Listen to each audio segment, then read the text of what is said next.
That's right. Who is better here? Definitely Nihal still pushing. This is practically speaking very hard to defend with such a bad pawn, but you can take on e4. This might fizzle out. Rook b4. Rook b4. Wow. Found it.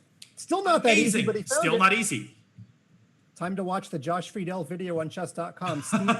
Still the industry standard on queen versus rook.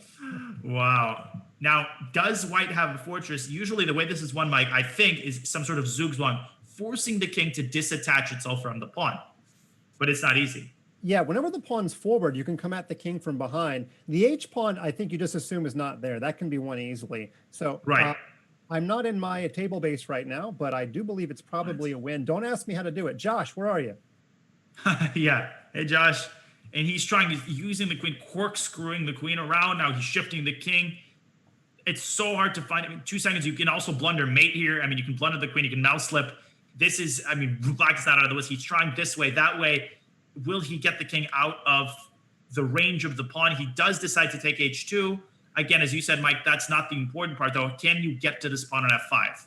Queen takes h2 was on move 99. So who's on the count to move 149? Oh, my lands. That is, I mean, and he's going to make 50 moves here. He's going to try every which way. At some point, you could try to move the king to h4, cause some sort of zugzwang. He's done it. But Andrew does have an abundance of extra moves. How do you make progress? Black king being on a more useful square, but it's really funny how white is never blocking with his rook on e6 because it's more useful to keep the black king stuck to the h-file. Exactly. That's a great point. As long as the king is cut off. Queen d5, though, this could be Zugzwang, but rook g5, that is an extra move for Andrew. Rook e6, he's done it. Now that is progress for Nihal. If he can get his king to g5, he does. Now, is it going to be still easy to win? Because rook against queen is not easy to win. Look at this expert play by Nihal. He gets his king into g5. He's going to win the pawn now. He's going to win the pawn. And this is looking grim. 30 moves remaining as I go grab my John Nunn book on the shelf. Oh, it's too far away. Let's just continue. How about my Dvoretsky Endgame manual? He's made a lot of progress. It looks like he's going to win this pawn. He is.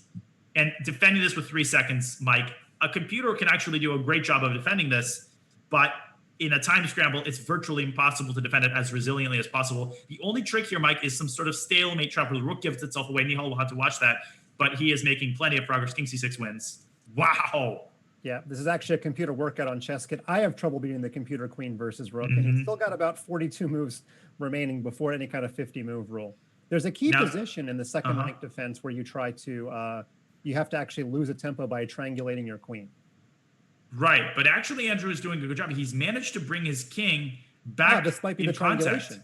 And now I think you stair-step your queen down the A and the B files.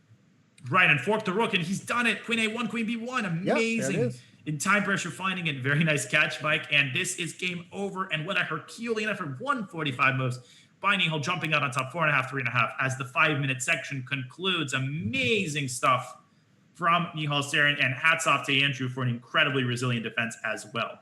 Might be the longest 5-minute stretch in history because that last game overstepped the 5-minute section by so much.